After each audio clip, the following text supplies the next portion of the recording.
Cómodo, por favor. Y bueno, realmente el privilegio es mío de poder estar en medio de ustedes y poder tener este tiempo que el Señor nos permite y poder ser edificados, ¿ok? En esta verdad. Esta verdad que no es algo, sino es el Señor. Amén. Y es un privilegio para todos nosotros el que cada día podamos ir creciendo en esta vida, en esta verdad, que se torne en algo vivo para nosotros, en algo de nuestra experiencia en el diario vivir. Así es que esa es la expectativa que está en nuestro corazón. Hemos orado al Señor, le hemos dado gracias por este tiempo, por estos días, y que podamos realmente, después de este tiempo de compartir juntos, ser verdaderamente edificados y crecer cada día en todo, ¿ok? En aquel que es la cabeza, Cristo el Señor. Amén, amados. Bueno, entonces entramos en materia. Como ya hemos estado escuchando, este congreso tiene como tema, como título, como centralidad, Cristo en mí o Cristo en nosotros. Y de hecho, ya esa expresión, Cristo en nosotros, pues establece varias implicaciones, ¿ok? El hecho de nosotros considerar que Cristo está en nosotros. Y dentro de las implicaciones que tiene esta verdad, Cristo en nosotros, vamos a encontrar su gran obra, ¿ok? Para que Cristo hoy esté en nosotros, Dios ha hecho y hace y está llevando a cabo su gran obra. Parte de esa gran obra tiene que ver en un primer aspecto de lo que Él ha hecho por nosotros. Diga por favor, por nosotros. Entonces vamos a hablar de su obra por nosotros, también de su obra en nosotros y de su obra por medio de nosotros. Todos estos aspectos implican o definen lo que podemos llamar la gran obra de Dios, ¿ok? La gran obra de Dios. De esta gran obra, mis amados, las Escrituras testifican, ¿ok? Encontramos suficiente evidencia escritural que nos hablan, que nos muestran, que nos testifican acerca de esta gran obra de Dios. Y cuando me refiero a las Escrituras, estoy hablando desde Génesis a Malaquías, ¿ok? Desde todo ese espacio amplio que las Escrituras comprenden, vamos a encontrar precisamente eso, ¿ok? Un testimonio real y verídico de esta gran obra de Dios. Vamos a ir al Evangelio de Lucas, acompáñenme allí, por favor. Y vamos a empezar a considerar el capítulo 24 del Evangelio de Lucas. Y vamos a leer a partir del verso 44. Dice así: y les dijo, es el Señor mismo el que está hablando, y les dijo: estas son las palabras que os hablé estando aún con ustedes, que era necesario que se cumpliese. Observe esta expresión, por favor. Todo lo que está ¿qué? Escrito de mí. Todo lo que está escrito de mí. ¿En dónde? En la ley de Moisés, en los profetas y en ¿qué más? Y en los salmos. Constituye eso que las escrituras, la ley de Moisés, los profetas y los ¿qué? Y los salmos. Y en todas esas escrituras, ¿ok? ¿De quién se habla? ¿De quién se testifica? Diga conmigo, de Él. ¿Ok? Las escrituras son las que dan testimonio ¿de qué? De Él. Y cuando digo que dan testimonio de Él, es que esas escrituras estaban hablando y estaban testificando acerca de la persona de Cristo, acerca de la naturaleza de Cristo, acerca del carácter de Cristo, acerca del vivir de Cristo y acerca de la obra de Cristo por nosotros, en nosotros y por medio de nosotros. Aunque ese testimonio esté envuelto en tipos, en sombras, en figuras, en cuadros a lo largo de todo el Antiguo Testamento, pero aún así a Dios le plació que pudiésemos tener un testimonio escritural acerca de Él. Luego dice en el verso 45, entonces les abrió ¿qué? El entendimiento. ¿Qué les abrió? El entendimiento. Espero que usted vaya leyendo para que vayamos conectados. Entonces les abrió el entendimiento para que comprendiesen ¿qué? Las Escrituras. Una vez más, ¿qué hizo el Señor? Dice que les abrió el entendimiento ¿para qué? Para que comprendiesen ¿qué? Las Escrituras, lo cual implica que para nosotros comprender las Escrituras, ¿qué necesitamos? Que nuestro entendimiento sea ¿qué? Abierto. ¿Quién abre el entendimiento? Ahí lo dice, Él. El Señor les abrió ¿qué? El entendimiento para que ellos pudiesen ¿qué?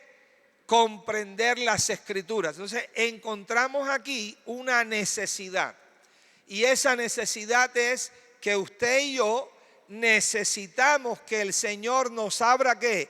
El entendimiento para poder tener una comprensión de ¿qué? De las Escrituras. Ahora permítame aclarar este punto aquí. ¿Qué significa que el Señor abre el entendimiento? Quizás podríamos pensar, el Señor nos hace más inteligentes. El Señor nos da más capacidad para razonar. No, no tiene que ver con eso.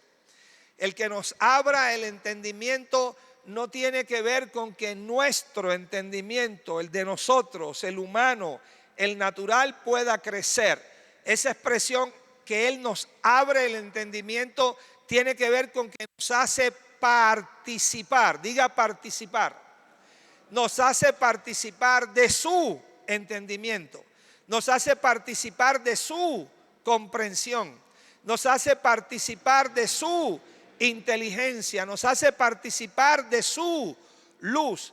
Y entonces nosotros, al participar de una medida de Él, de su luz, de su comprensión, de su ver, de su entendimiento, de su conocimiento, al abordar las Escrituras, ahora podemos tener una comprensión espiritual y sabia de dichas ¿qué? Escrituras. ¿Ok? Esto es fundamental, mis amados, porque si no es así, podemos pasar toda la vida leyendo las Escrituras o escudriñando las Escrituras y nunca comprender las Escrituras. Ya que la Biblia no es un libro de texto, ¿ok? Como dar uno cualquier materia, sea en el colegio, bachillerato o universidad. No, este es un conocimiento espiritual que está establecido y que solamente se necesita que Dios abra ¿qué? Nuestro entendimiento, o que nos haga participar de su entendimiento divino para nosotros poder tener una comprensión clara acerca de lo que ella dice. Entendiendo una vez más, repito, que lo que ella dice, lo que ella habla y lo que ellas testifican es acerca de ¿quién? De Él. Hablan de Cristo, hablan de su persona, hablan de su naturaleza, hablan de su carácter, hablan de su obra, hablan de su vivir. Luego dice en el verso 46, y les dijo, así está ¿qué? Escrito. Así está escrito, y así fue necesario que el Cristo ¿qué? Padeciese, ¿y qué más? Y resucitase, ¿ok? De los muertos al tercer día, y que se predicase en su nombre el arrepentimiento, ¿y qué más? y el perdón de pecados en todas las naciones, comenzando desde Jerusalén. Y vosotros sois ¿qué? Soy testigos de estas cosas. He aquí yo enviaré la promesa de mi Padre sobre ustedes, pero quedaos vosotros en la ciudad de Jerusalén hasta que seáis investidos de poder de lo alto. ¿Ok? Entonces, mis amados, hemos estado diciendo y afirmando que la gran obra de Dios implica lo que Él ha hecho por nosotros, lo que Él hace en nosotros y lo que Él hace por medio de ¿qué? De nosotros. Que en las Escrituras encontramos un testimonio claro y un testimonio definido acerca de Él, acerca de su persona, acerca de su esencia, de su naturaleza, de su vivir y de su carácter, que necesitamos, ¿ok? Por una implicación, que su comprensión pueda llegar a ¿qué? A nosotros, que Él nos pueda hacer partícipes de su ver, de su entender, de su luz, para nosotros poder tener un entendimiento preciso y correcto acerca de ¿qué? De las Escrituras. Es interesante cómo en estas expresiones que vemos aquí están contenidas estos tres aspectos que les acabo de mencionar: su obra por nosotros, su obra en nosotros y su obra por medio de nosotros. Empieza diciendo en el versículo 46, así está escrito, lo cual está diciendo es un testimonio escritural, lo vamos a encontrar en las Escrituras, así está escrito. Y así fue necesario, número uno, que el Cristo ¿qué? Padeciese. Observe esa expresión, que el Cristo ¿qué? Padeciese. Mis amados, eso está testificando de su obra por nosotros. Eso testifica de lo que Él hizo por nosotros, que el Cristo ¿qué? Padeciese. ¿Ok? Vamos, por favor, acompáñenme a Primera de Pedro, capítulo número 3, versículo número 18. Primera de Pedro, capítulo número 3, versículo 18. Habla precisamente de lo que Él hizo por nosotros. Dice, porque también Cristo padeció. Porque también Cristo padeció. ¿Cuántas veces? Una sola vez por los pecados. El justo, ¿por qué? Por los injustos, ¿para qué? Para llevarnos a Dios, siendo a la verdad muerto en la carne, pero vivificado ¿qué? En espíritu. Observe, Él padeció una sola vez por los pecados y claramente dice, el justo por los injustos. Su obra por nosotros. Efesios capítulo 5, versículo 2, también testifica de esta obra de Él por nosotros. Y lo dice o lo describe de la siguiente manera.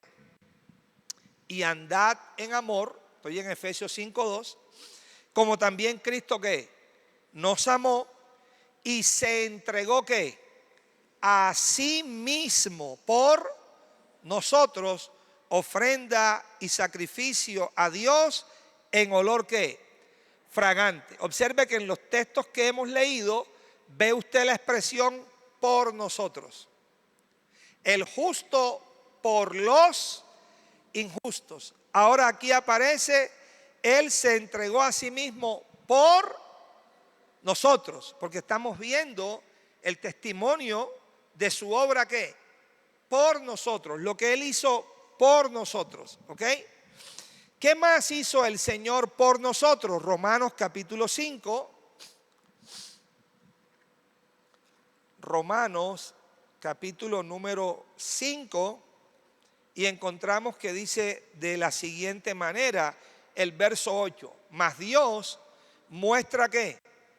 Su amor para con nosotros en que siendo ¿qué? Aún pecadores, Cristo murió ¿qué?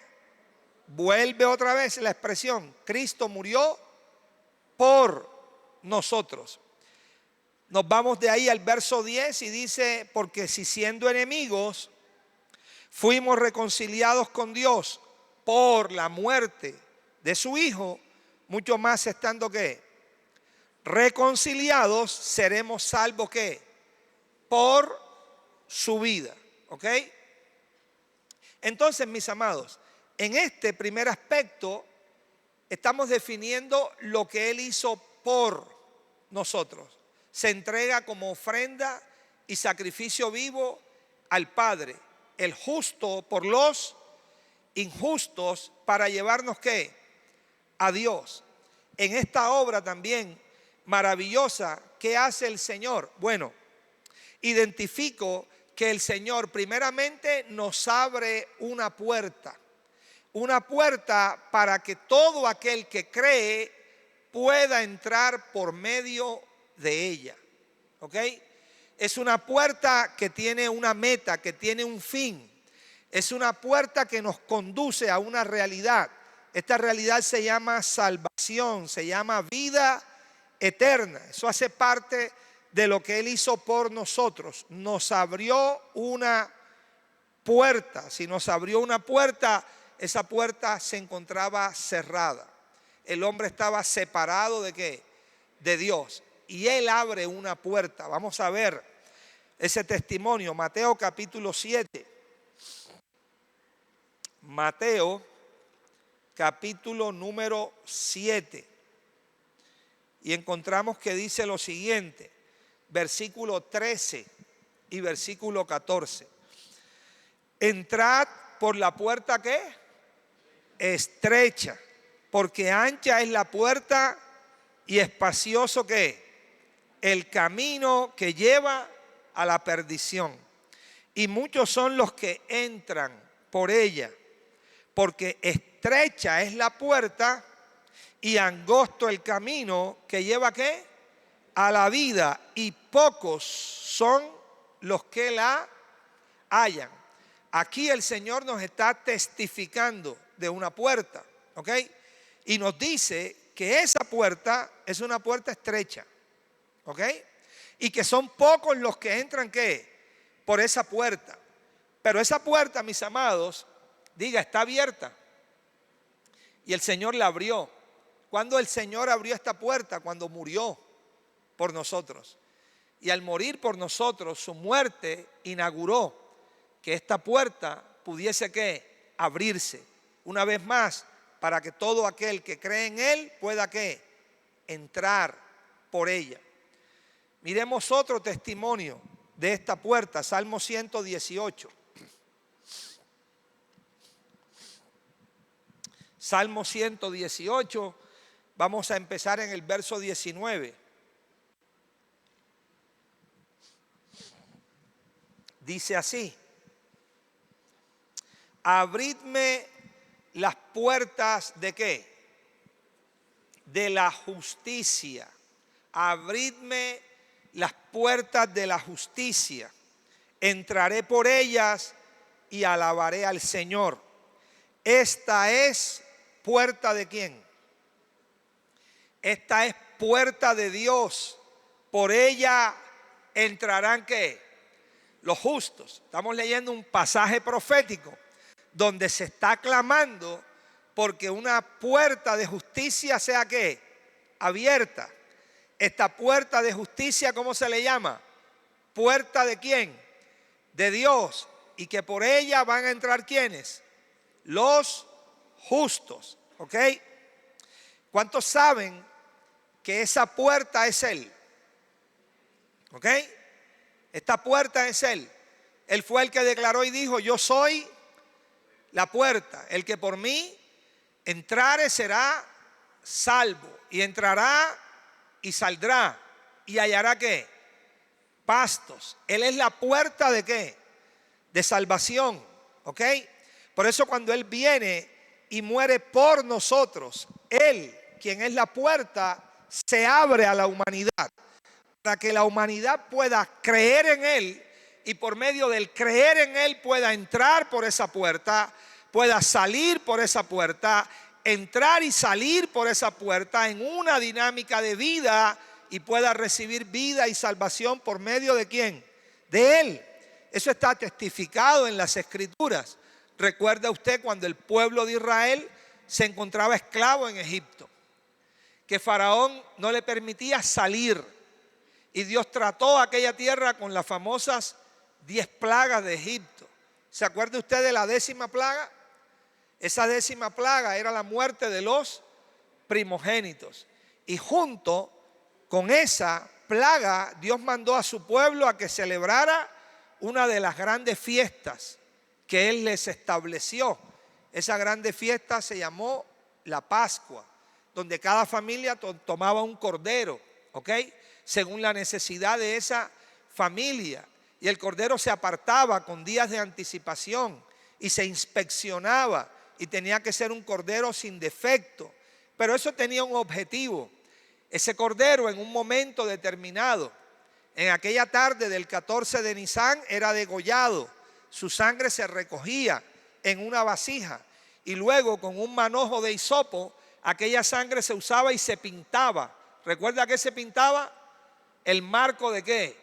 De las puertas. Ahora tenemos una puerta que ensangrentada, y el propósito era que los miembros de esa casa pudieran entrar por esa puerta ensangrentada, pudiesen comer el cordero apresuradamente, y luego tenían que ¿qué?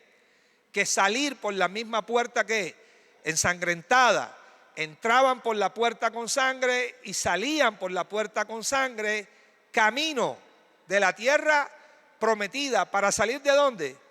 De Egipto. Bueno, aquella puerta con sangre es esa puerta que se ha abierto, que no es algo, diga, es Él. Él es la puerta, puerta de Dios, puerta por la cual los justos tienen que ¿qué? Que entrar para experimentar ¿qué? Vida y salvación. Esto es lo que Él ha hecho por nosotros, mis amados. Él ha abierto una puerta de justicia. Él ha abierto la puerta de Dios para que todo aquel que entre en Él pueda experimentar ¿qué? Vida y salvación. Pero ¿qué más ha hecho Él por nosotros en esta gran obra de Dios? Él también ha inaugurado un camino. Diga, un camino, y no cualquier camino. Un camino nuevo y un camino vivo. Acompáñeme a Hebreos, por favor. Vamos a ir a la carta a los Hebreos y vamos a ver el capítulo número 10. Observe que estamos considerando en esta introducción la obra que Él ha hecho por nosotros.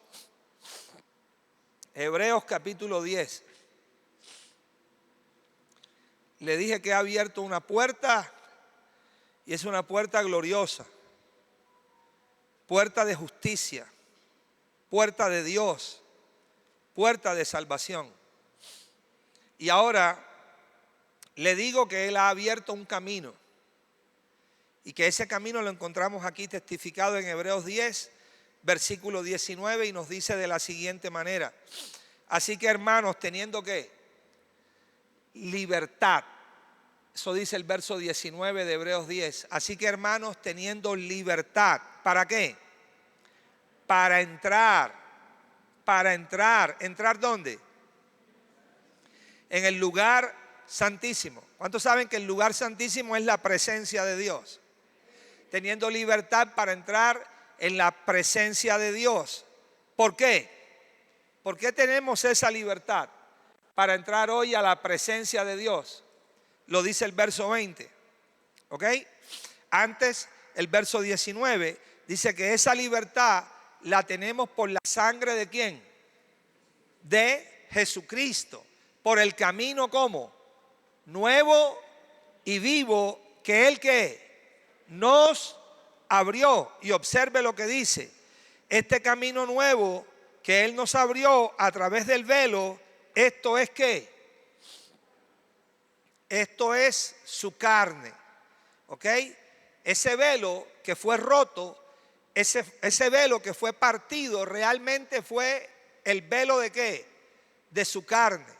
Sabemos que cuando el Señor murió, había un velo en el templo físico, y había un velo que separaba el lugar santo del lugar que santísimo, y que ese velo literalmente fue rasgado de arriba hacia abajo completamente. Pero ahora por el Espíritu, el escritor de los Hebreos recibe esa revelación y dice: señores, el verdadero velo que fue roto fue el velo de su cuerpo. Y cuando ese velo de su cuerpo fue roto, ¿qué brotó? Brotó la propia ¿qué? Sangre.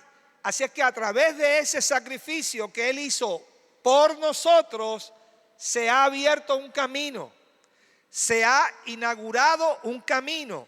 Y ese camino es un camino ¿cómo? Nuevo y vivo. ¿Para qué usted cree que se inaugura un camino? Para caminar el camino. Esa es la única razón por la cual un camino se inaugura. ¿Para qué se inaugura un camino? Pues para andar por ese ¿qué?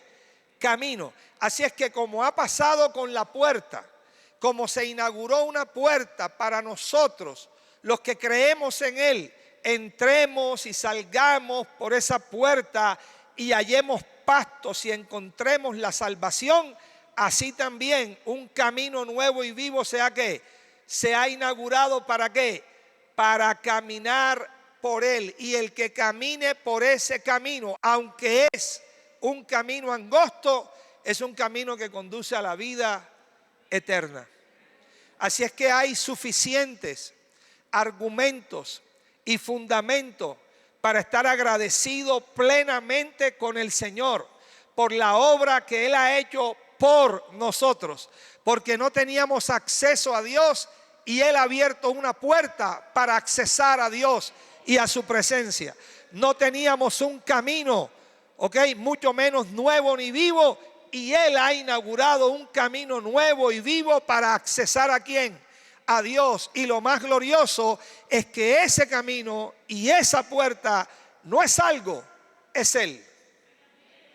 A Él tenemos que conocer, a Él tenemos que ver, de Él tenemos que aprender, a Él tenemos que experimentarlo, a Él tenemos que verlo, a Él tenemos que oírlo para poder participar de su plan y de su propósito para con nosotros.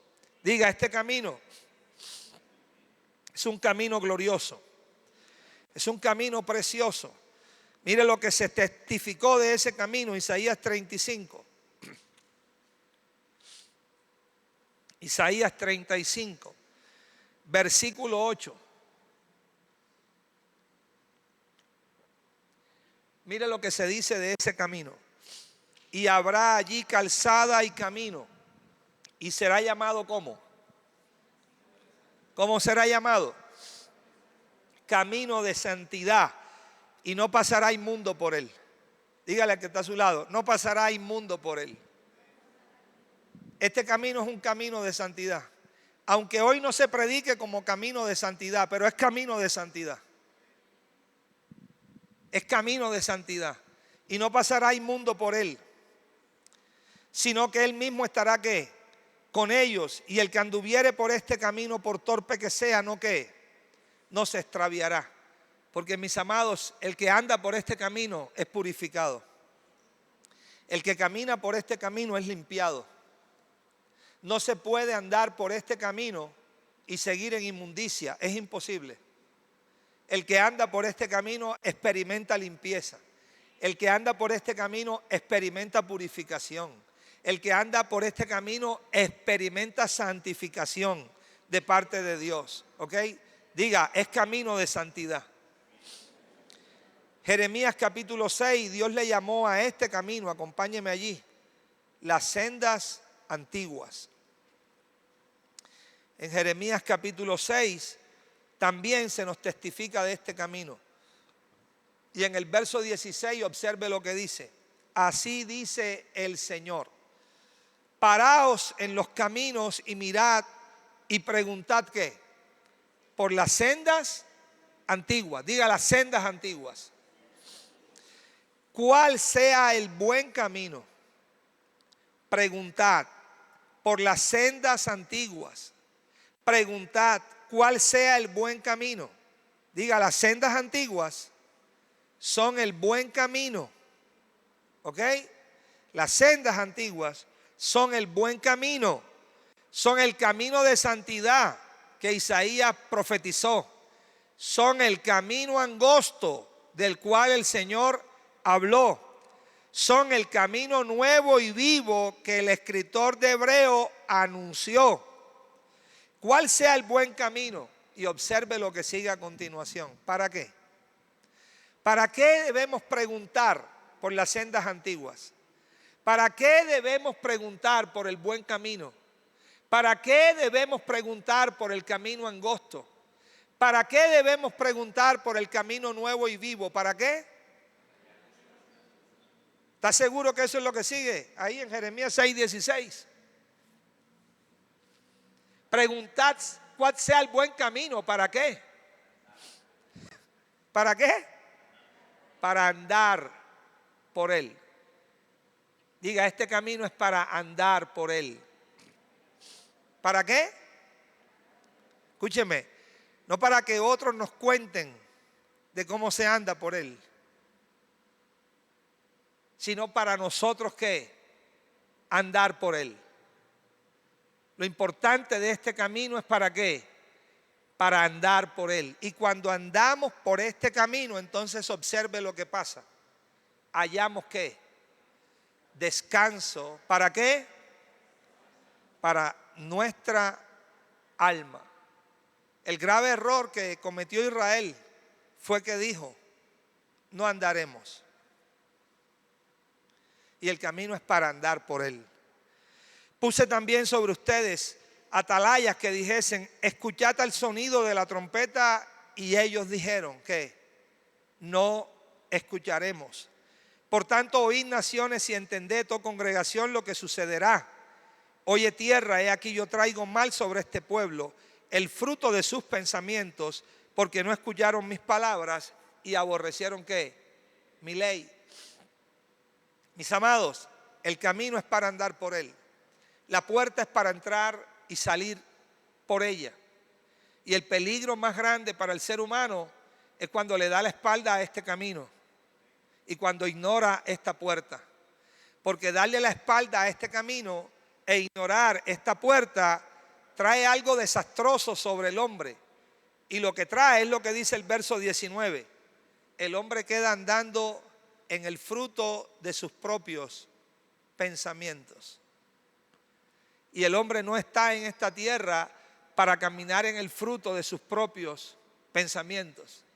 El hombre está en esta tierra para cumplir, vivir y experimentar el propósito de Dios en él. ¿Ok? Entonces, esto que hemos visto, mis amados, es parte de la obra que Dios hace ¿qué? Por nosotros. A nadie Dios le preguntó si quería que Él hiciera esto por nosotros. A nadie Dios le pidió permiso. En su plena, completa y total soberanía, Dios lo ha hecho. Por eso hay una provisión de salvación para todo ser humano en la faz de esta tierra. Lo que Él ha hecho ¿qué? Por nosotros.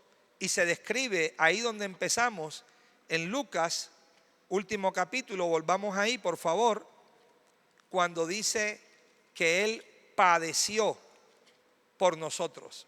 ¿Ok? Lucas 24, versículo 46, dice, así está escrito y así fue necesario que el Cristo ¿qué? Padeciese. Eso fue lo primero. Y esa expresión, el Cristo padeciese, ¿con qué la relacionamos? Con la obra que Él hizo ¿qué? Por nosotros. Diga, hay una obra que Él hizo por mí.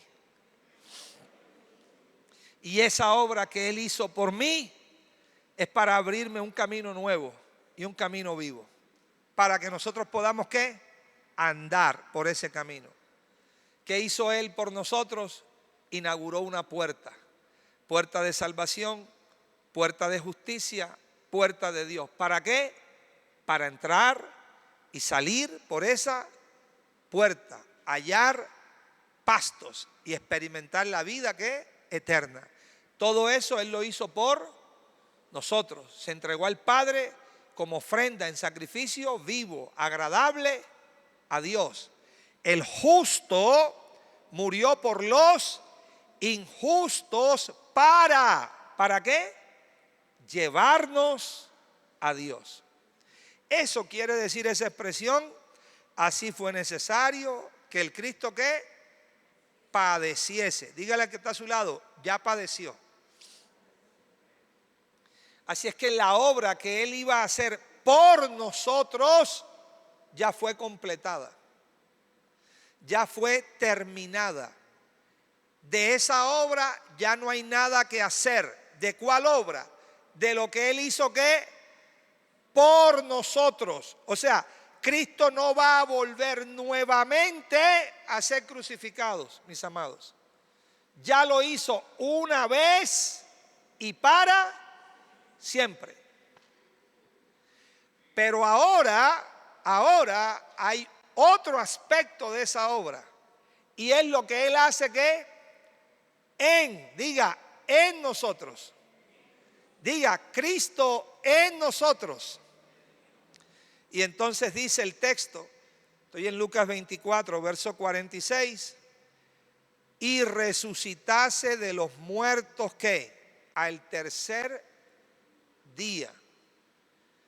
Diga, su muerte es el fundamento de lo que Él hizo por nosotros. Una vez más, su muerte es el fundamento de lo que Él hizo ¿qué? Por nosotros. Pero diga conmigo, Él también resucitó. Resucitó al tercer día. Y esa obra de resurrección que hizo de entre los muertos, siendo el primogénito de entre los muertos al tercer día, es el fundamento de lo que Él hace en nosotros. Diga, el Cristo resucitado. Ese es el fundamento de lo que Él hace que en nosotros. Recuerde, la piedra que desecharon los edificadores ha venido a ser ¿qué? Cabeza del ángulo. Dice el Salmo 18, esta es cosa maravillosa que ha hecho Dios. Nuestros ojos se tienen que gozar y alegrar cuando ven esta gran ¿qué? Obra, la piedra que los edificadores ¿qué? Desecharon. ¿Quién es esta piedra? El Cristo encarnado. Se le llama el postrer Adán. El Cristo en carne, que vino en carne, ¿ok? A Él lo desecharon, a los suyos vino y los suyos ¿qué? No le recibieron. Pero esa misma piedra que fue desechada, dice el Padre que Él la ha puesto como cabeza ¿qué? Del ángulo. Y esa cabeza del ángulo es el Cristo resucitado, el fundamento para la edificación de ¿qué? De su cuerpo. Esa es la obra que Él hace ¿dónde? En nosotros. Así es que vamos a empezar a hablar un poco acerca de eso, de esa obra que Él hace en nosotros y cómo aparece el Señor en nuestro corazón. Primera de Corintios, acompáñeme allí por favor, y vamos a ir al versículo 45.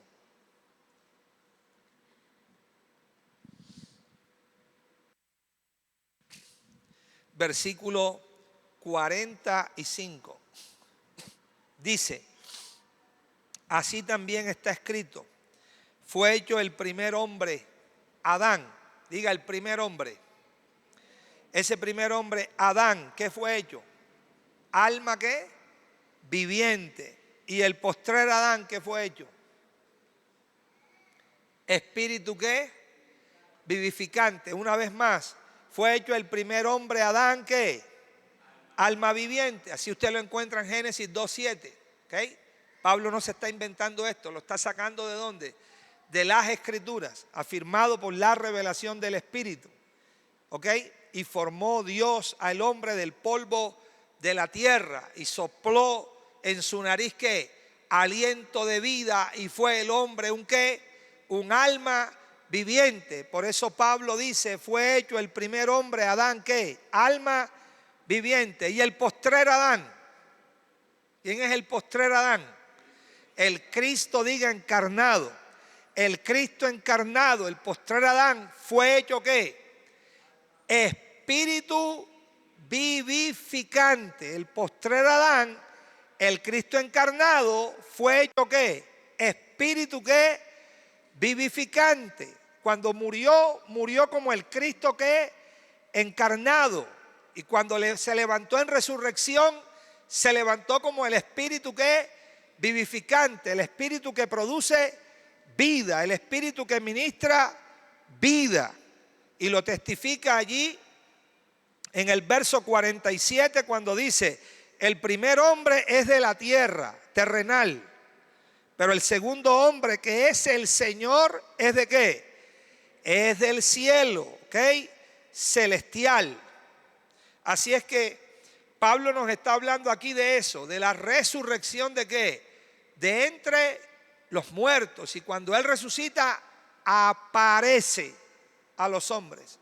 Y aparece a los hombres como el Espíritu que da vida, como el Espíritu que vivifica. Y ahí mismo, en ese capítulo 15, leamos esos primeros versículos y veamos claro ese testimonio. Dice, además os declaro, hermanos, verso 1, el evangelio que os he predicado, el cual también recibisteis, en el cual también perseveráis, por el cual asimismo, si retenéis la palabra que os he predicado, sois salvos. Si no, creísteis en vano, porque primeramente os he enseñado lo que asimismo recibí, que Cristo murió por nuestros ¿qué? Pecados. Escuche, la obra que Él hizo ¿qué? Por nosotros, conforme a ¿qué? A las Escrituras, y que fue sepultado y que resucitó ¿cuándo? Al tercer día. Observe, conforme a las Escrituras. ¿Y qué pasó cuando resucitó al tercer día conforme a las Escrituras? Apareció a Cefas. Apareció a Cefas. ¿Cuándo apareció a Cefas? ¿Después de qué? Que resucitó. Apareció a Cefas y después a los 12. Y después apareció a más de 500 hermanos a la vez, de los cuales muchos ¿qué? Viven aún y otros ya duermen. Y después apareció ¿a quién? A Jacobo. Y después a todos los apóstoles. Verso 8. Y al último, ¿de quién? Al último de todos, como a un abortivo, me apareció ¿qué? A mí. Porque yo soy el más pequeño de los apóstoles, que no soy digno de ser llamado apóstol, porque perseguía a la iglesia ¿qué? De Dios. Pero por la gracia de Dios soy ¿qué? Lo que soy. Observe ya de qué está hablando el apóstol. Pero por la gracia de Dios soy lo que soy. Está hablando de la obra de Cristo ¿en quién?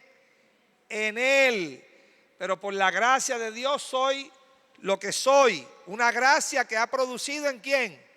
En Él. Una gracia que lo ha transformado ¿a quién? A Él, en su ser. Y su gracia no ha sido en vano para conmigo. Antes he trabajado más que todos ellos, pero no yo, sino ¿qué? Sino la gracia de Dios ¿qué? Conmigo. Mis amados, el fundamento de esta obra de Cristo en nosotros es la resurrección. Él ha resucitado y como espíritu vivificante aparece. ¿En dónde? En nuestros corazones.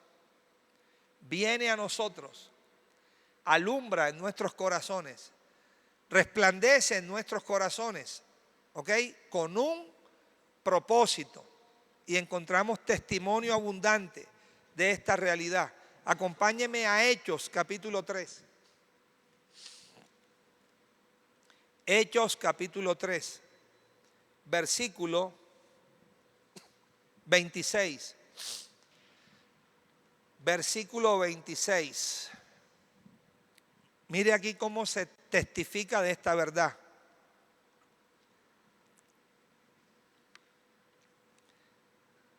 Está hablando Pedro de lo que ya acabamos de escuchar a Pablo. Dice Pedro, a vosotros primeramente. ¿A quién le está hablando? Al pueblo. El versículo 11 usted lo identifica. Le está hablando al pueblo de Israel. Y le dice al pueblo de Israel, a vosotros primeramente, Dios habiendo ¿qué? ¿Habiendo qué?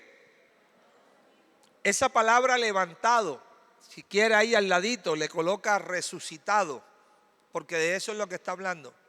De la resurrección de su Hijo. A vosotros primeramente, Dios habiendo ¿qué? Resucitado a su Hijo, lo envió para que os bendijese. Yo le pregunto, y ya lo vimos basado en las Escrituras, y lo vimos en el testimonio que el apóstol Pablo se ocupó de narrarlo punto por punto. Cuando el Señor resucitó, ¿a quiénes fueron los primeros que apareció?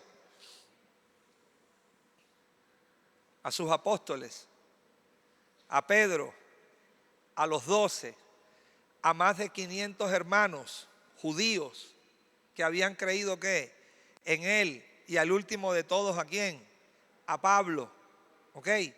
Por eso Pedro, entendiendo esa realidad, declara esa verdad y dice, a ustedes primeramente. ¿A quién le está hablando Pedro? Al pueblo de Israel.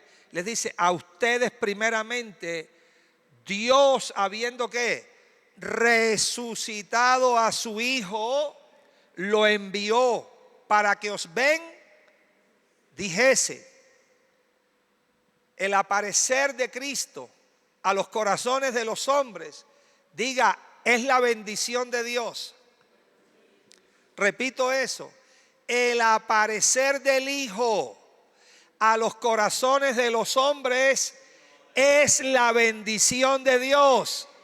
La bendición de Dios no es una casa, no es un carro, no es una beca, no son cosas externas.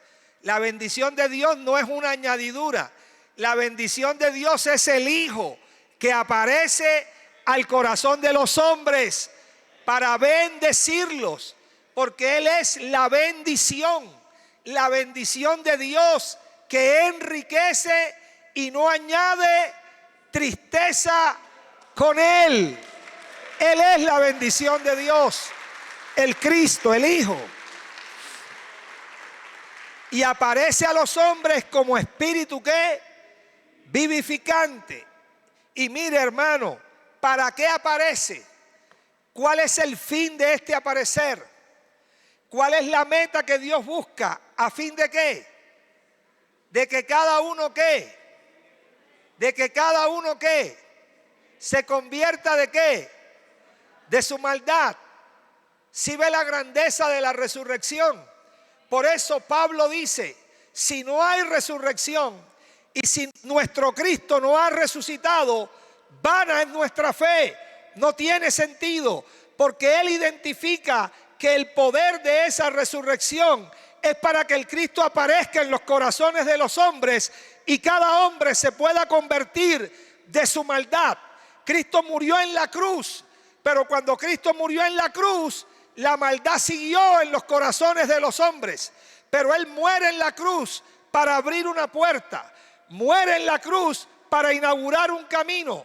Muere en la cruz para ser sepultado, pero luego ser resucitado. Y al ser resucitado, aparecer como espíritu que da vida. ¿En dónde?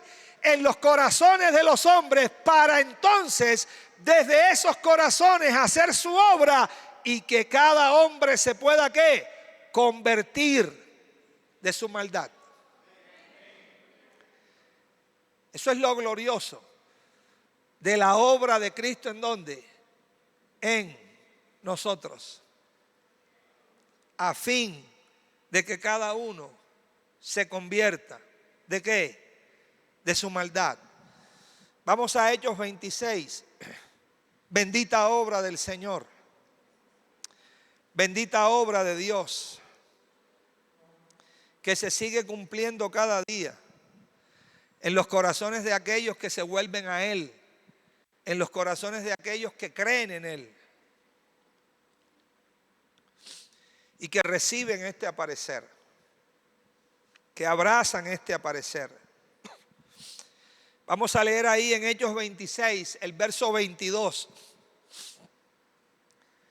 Dice: pero habiendo obtenido auxilio de Dios, este es Pablo, está compartiendo, dice: persevero hasta el día de hoy, dando testimonios. ¿A quiénes? A pequeños y a grandes, no diciendo nada fuera de las cosas que los profetas y Moisés, ¿okay?, la base de las escrituras, los profetas y Moisés dijeron que había de qué, de suceder. Pablo dice: mi testimonio, lo que yo les he predicado, todo está conforme a qué, a las escrituras. Yo no me he inventado nada, ¿ok? Les he compartido todo conforme a las escrituras.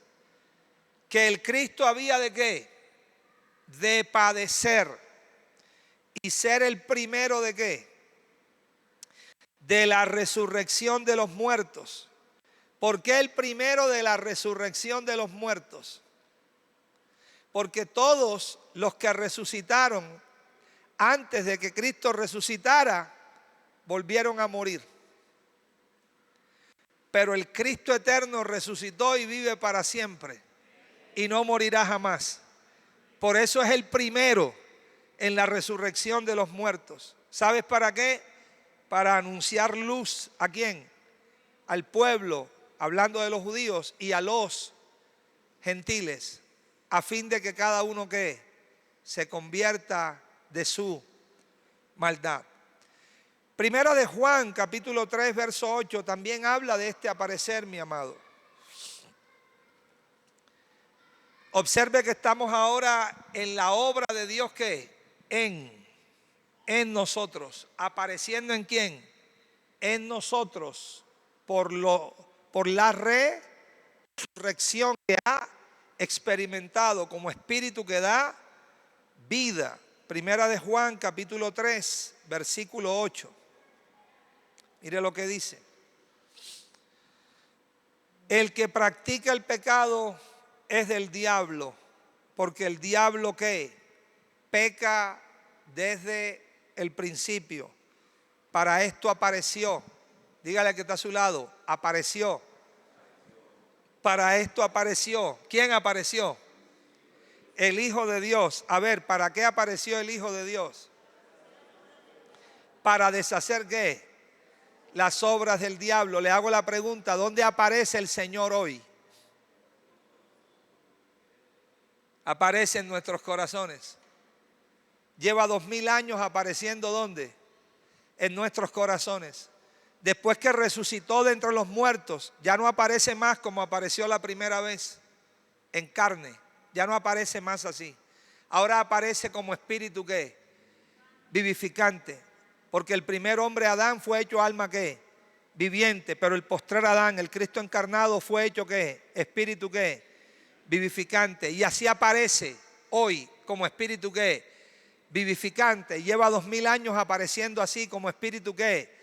Vivificante, en cada siglo, en cada época, apareciendo a los corazones de los hombres como espíritu que da ¿qué? Vida. ¿Ok? ¿Y cuál es el propósito de aparecer Él como el Hijo de Dios? Dice que para deshacer ¿qué? Las obras del diablo. Entonces, ¿tiene esto un cumplimiento en un ámbito profético cuando vino en carne? Sí, pero también tiene un cumplimiento real y sustancial cuando aparece hoy en los corazones de los hombres como espíritu que da vida. El cumplimiento cuando apareció en carne para deshacer las obras del diablo, bueno, sanaba a todos los oprimidos por el diablo, porque dice que Dios estaba ¿qué? Con él. Y de eso las escrituras dan testimonio. Una mujer hacía 12 años padecía de ¿qué? De flujo de sangre, fue sanada. Muchos ciegos fueron ¿qué? Sanados. Muchos cojos fueron levantados. Una mujer encorvada por no sé cuántos años que Satanás la tenía oprimida, también fue ¿qué? Levantada y sanada. Así es que él apareció, y cuando apareció, ¿qué hizo? Deshizo ¿qué? Las obras del diablo. Pero cuando apareció en carne, diga, ahora aparece en espíritu que da vida. ¿Y dónde aparece? En nuestros corazones. ¿Y para qué aparece también en nuestros corazones? Para deshacer en nosotros ¿qué? Las obras del diablo. Todo aquello que el enemigo ha producido en nuestros corazones, que no es de Dios y que no tiene a Cristo como fuente y como origen, Él aparece en nosotros. Por eso esa declaración, a fin de que cada uno se convierta ¿de qué? De su maldad. La obra de Cristo ¿qué? En nosotros. Y abordamos el último espacio, la obra de Cristo, diga, por medio de nosotros. Hemos visto ya a grandes rasgos la obra de Él por nosotros, y ahora acabamos de ver la obra de Cristo en nosotros. La que hizo por nosotros, diga, ya terminó, ya fue completada y no le hace falta ¿qué? Nada. Pero la que está haciendo en nosotros, diga, está vigente. Está vigente. La está llevando a cabo. Y la tenemos que experimentar ¿qué? Cada día. Lo mismo la obra que hace por medio de ¿qué? De nosotros. Y ahí mismo, en el mismo texto donde empezamos, Lucas. Observe, Lucas, verso capítulo 24, aparece también ese aspecto de la obra que Él hace por medio de nosotros. El 46 dice, así está escrito y así fue necesario que el Cristo padeciese, la obra de Él por nosotros, y resucitase de los muertos al tercer ¿qué? Día, para hacer su obra ¿en quién? En nosotros, y aparecer. Y ahora dice el 47, y que se predicase en su nombre el arrepentimiento y ¿qué? Y perdón de pecados en todas las naciones, comenzando ¿desde dónde? Desde Jerusalén, y vosotros sois testigos de estas cosas. He aquí yo enviaré la promesa de mi Padre sobre ustedes, pero quedaos vosotros en la ciudad de Jerusalén hasta que seáis investidos de poder ¿de qué? De lo alto, para su obra por medio, diga, por medio de nosotros. Esa obra por medio de nosotros tiene que ver, mis amados, precisamente con la expresión y la manifestación de lo que de Cristo se ha formado ¿dónde? En cada uno de nuestros corazones. Unos pasajes más y ya terminamos en esta noche. Hechos 26, versículo 17.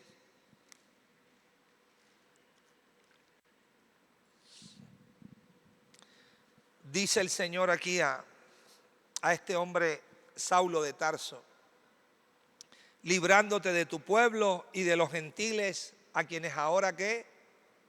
A quienes ahora ¿qué? La obra de Cristo por medio de nosotros. A quienes ahora te envío, para que abras ¿qué? Para que abras ¿qué? Diga, esa es la obra de Cristo por medio de nosotros. Estamos para eso, para abrir ¿qué? Los ojos de los ciegos, para que se conviertan, para que se vuelvan, ayúdeme, ¿de dónde? De las tinieblas ¿qué? A la luz, y de la potestad o gobierno de Satanás, ¿a quién? A Dios. Estamos llamados como instrumentos de Dios. ¿Para qué? Para ir y predicar ¿qué? El evangelio de Cristo a todos los hombres. Para abrir ¿qué? Sus ojos, y para que se puedan ¿qué? Volver de las tinieblas ¿a qué? a la luz y de la potestad de Satanás, ¿a quién? A Dios, para que los hombres reciban por la fe que es en Él, en Cristo, que reciban perdón de pecados. ¿Y qué más reciban? Herencia entre los que están siendo ¿qué? Santificados. Esa es la obra de Dios por medio de nosotros. Hechos 22. Hechos 22, versículo 15. Vamos a leer desde el 14. Y él le dijo, porque aquí está la obra de Cristo en nosotros y por medio de nosotros. 14. Y él le dijo, el Dios de nuestros padres te ha ¿qué? Te ha escogido. ¿Para qué te ha escogido? ¿Para qué? Para que conozcas ¿qué? Su voluntad. ¿Para qué más? Para que veas al justo. ¿Y para qué más? Y para que oigas ¿qué? La voz de su boca. Esa es la obra de Cristo en nosotros. Es para conocerlo ¿a quién? A Él. Para verlo ¿a quién? A Él. Y para oírlo ¿a quién? A Él. Y ser por Él ¿qué? Enseñados. Y todo eso tiene un propósito. Mira el verso 15. ¿Cuál es el propósito? Porque serás ¿qué? Testigo suyo. Y esa expresión serás testigo suyo habla de la obra de Cristo por medio de nosotros. Ser testigo suyo. Me encanta esa expresión que sigue. ¿Testigo suyo a quién? ¿A algunos hombres? ¿Testigo suyo a quién? ¿A un puñado de hombres? No, testigo suyo a todos los hombres. ¿A quiénes? A todos los hombres, pequeños y grandes, ricos y pobres, de todas las razas, de todas las tribus, de todas las naciones. ¿Testigo suyo a quién? A todos los hombres. Ojo. ¿Testigos de qué? De lo que ellos han visto y de lo que ellos han ¿qué? Han oído. Y el verso 14 nos deja claramente descrito que eso que se ve y eso que se oye no es algo. Es a Él. Testigo suyo. Verlo a Él, oírlo a Él, ser por Él enseñados. Y compartir la medida de Cristo que está siendo real ¿en dónde? En nuestro corazón. Esa es la esencia de la obra de Dios por medio de ¿qué? De nosotros. Amén, amados. Padre, te damos gracias por permitirnos, Señor, compartir de tu vida, compartir de tu verdad, compartir de tu palabra por medio de la guía, de la dirección de tu Santo Espíritu. Solamente tu Santo Espíritu